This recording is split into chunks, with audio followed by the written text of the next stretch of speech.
आज का पहला प्रश्न है कि कथन और कारण पर आधारित है कि एल्युमिनियम हरी धातु है और कारण यह लकड़ी का स्थान लेकर वनों को बचाती है। तो कौन सा कथन जो है वो सही है?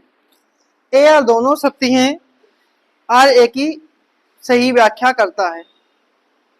तो इसका सही जो आंसर है वो आपका है डी ऑप्शन, ए सही है परंतु आर गलत है। ठीक है, कि एल्युमिनियम को पर्यावरण हितैषी के रूप में माना जाता है।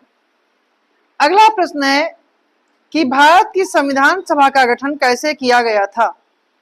1935 में स्थापित प्रांतीय विधानसभाओं के द्वारा, अप्रत्यक्ष चुनाव के द्वारा, वायसराय द्वारा नामांकन के माध्यम से, 1935 में स्थापित प्रांतीय विधानसभाओं के सदस्यों के द्वारा, या प्रांतों में प्रत्यक्ष चुनाव के द्वारा। जिसका सही जो आंसर है वो आपका है ए ऑप्शन। अगला प्रश्न, निम्नलिखित में से किस अधिनियम को भारत की स्वतंत्रता का मैग्ना कार्टा कहा जाता है? 1858, 1861, 1892 और 1909। जिसका सही जो आंसर है वो आपका है ए ऑप्शन, 1858 का भारत शासन अधिनियम को भारतीय स्वतंत्रता का मैग्ना कार्टा कहा जाता है।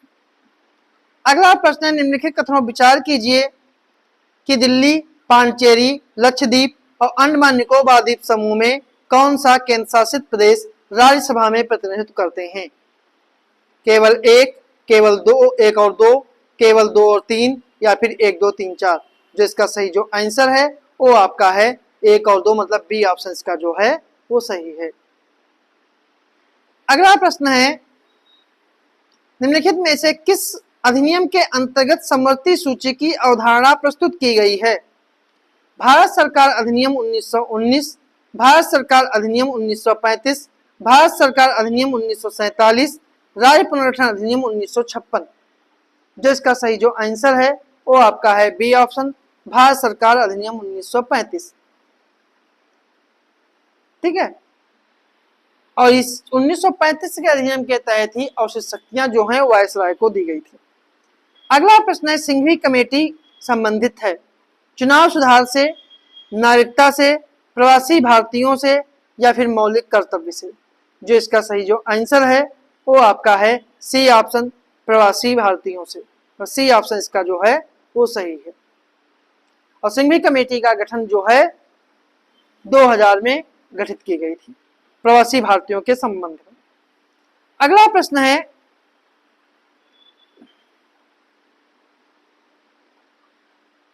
भारत का संविधान कारण कथन कारण पर आधारित है कि भारत का संविधान देश की आवश्यकताओं की पूर्ति करता है और इसको एक ग्रहण किया हुआ संविधान कहा जाता है।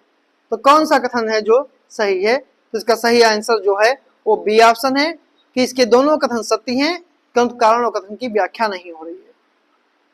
अगला प्रश्न है, निम्नलिखित में से किस संवैधानिक संशोधन के द्वारा दिल्ली को राष्ट्रीय राजधानी का दर्जा दिया गया है?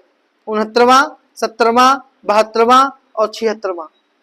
जो इसका सही जो आंसर है वो आपका है ए ऑप्शन, 69वां संवैधानिक संशोधन के द्वारा दिल्ली को राष्ट्रीय राजधानी का दर्जा दिया गया है। अगला प्रश्न है, विकेंद्रीकरण प्रणाली को सिफारिश किसने की थी? सी राजगोपालाचारी, जी बी कृपलानी, बलवंत राय मेहता और अशोक मेहता। जो इसका सही जो आंसर है वो आपका है सी ऑप्शन, बलवंत राय मेहता। बलवंत राय मेहता ने नवंबर 1957 में पंचायती राज पर अपनी सिफारिश प्रस्तुत की, जिसके अनुसार प्रजातांत्रिक विकेंद्रीकरण की सिफारिश की थी। अगला प्रश्न है, संविधान का अनुच्छेद 76 इंगित करता है अटॉर्नी जनरल को, विधि आयोग के अध्यक्ष को, महालेखा नियंत्रक परीक्षक को, उच्च न्यायालय के मुख्य न्यायाधीश को। जिसका सही जो आंसर है वो आपका है ए ऑप्शन, अटॉर्नी जनरल यानी महान्यायवादी को। अगला प्रश्न है, संसद के दोनों सदनों के संयुक्त अधिवेशन आयोजित होता है भारत के राष्ट्रपति के निर्वाचन के लिए, भारत के उपराष्ट्रपति के निर्वाचन के लिए, संविधान के संशोधन से संबंधित विधेयक को पारित करने के लिए, एक ऐसे विधेयक पर विचार करने और उसे पारित करने के लिए जिस पर दोनों सदनों में मतभेद हो। तो कौन सा कथन सही है? केवल 1 और 4, 3 और 4, 1 और 2, या फिर केवल 4। जो इसका सही जो आंसर है वो आपका है डी ऑप्शन केवल 4, क्योंकि संसद के संविधान के अनुच्छेद 108 के अनुसार संसद के दोनों सदनों का संयुक्त अधिवेशन तब आयोजित होगा जब किसी विधेयक पर विचार करने और पारित करने में दोनों सदनों में मतभेद हो। अगला प्रश्न है, राज्यसभा में राज्यों का प्रतिनिधित्व निम्नलिखित में से किस आधार पर दिया जाता है? प्रत्येक राज्य के लिए बराबर, उसकी जनसंख्या के अनुपात में, उसके क्षेत्रफल के अनुपात में, उसके राजस्व के अनुपात में। इसका सही जो आंसर है वो आपका है बी ऑप्शन, उस राज्य की जनसंख्या के अनुपात में। अगला प्रश्न है, पंचायती राज संस्थाओं की 29 कार्यों की सूची किस अनुच्छेद के तहत दी गई है? 243H, 243E, 243G, 243F। जो इसका सही जो आंसर है वो आपका है सी ऑप्शन 243G। अगला प्रश्न है, स्वतंत्र भारत के विधि आयोग प्रथम विधि आयोग के अध्यक्ष कौन थे? न्यायाधीश जे.एल. कपूर, न्यायाधीश वी.के. सुंदरम, न्यायाधीश टी.वी. वेंकटरामन अय्यर या न्यायाधीश एम.सी. सीतलवाड़। जो इसका सही जो आंसर है वो आपका है डी ऑप्शन, न्यायाधीश एम.सी. सीतलवाड़, जिन्हें 1955 में विधि आयोग का अध्यक्ष नियुक्त किया गया। अगला प्रश्न है, भारतीय संविधान के लिए प्रथम संशोधन विधेयक लाया गया 1950, 1951, 1955 या फिर 1958। जो इसका सही जो आंसर है वो आपका है बी ऑप्शन 1951। अगला प्रश्न है, भारत में मतदान के लिए प्रयोग की जाने वाली वीवीपैट का संस्करण क्या है? M1, Z1, M3 या फिर Z3। जो इसका सही जो आंसर है वो आपका है सी ऑप्शन M3। अगला प्रश्न है, निम्नलिखित में से किस राज्य ने सर्वप्रथम मानव विकास रिपोर्ट जारी की? मध्य प्रदेश, महाराष्ट्र, राजस्थान, गुजरात। जो इसका सही जो आंसर है वो आपका है ए ऑप्शन मध्य प्रदेश। अगला प्रश्न है, निम्नलिखित में से कौन योजना आयोग के प्रथम उपाध्यक्ष थे? PC Mahalanobis, Gulzari Lal Nanda, M.N. रॉय या फिर एम विश्वेश्वरैया। जो इसका सही जो आंसर है वो आपका है बी ऑप्शन गुलजारी लाल नंदा।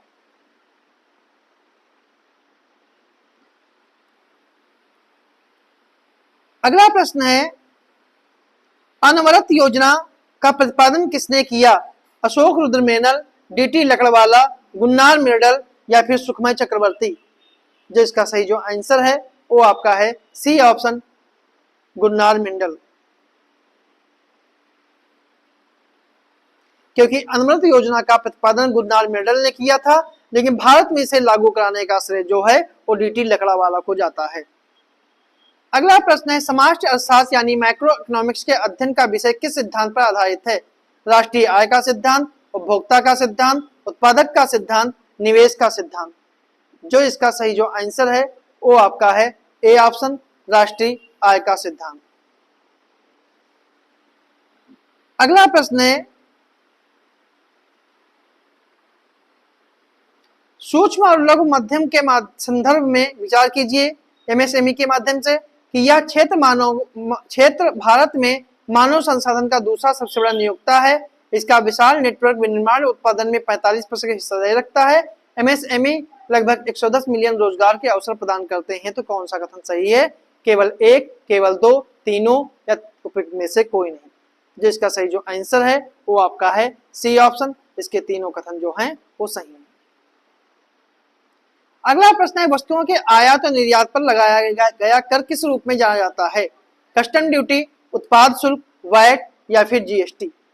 जो इसका सही जो आंसर है वो आपका है ए ऑप्शन कस्टम ड्यूटी। अगला प्रश्न है, निम्नलिखित में से सबसे तरल मुद्रा किसे कहते हैं? M4, M3, M2, M1। जो इसका सही जो आंसर है वो आपका है M1,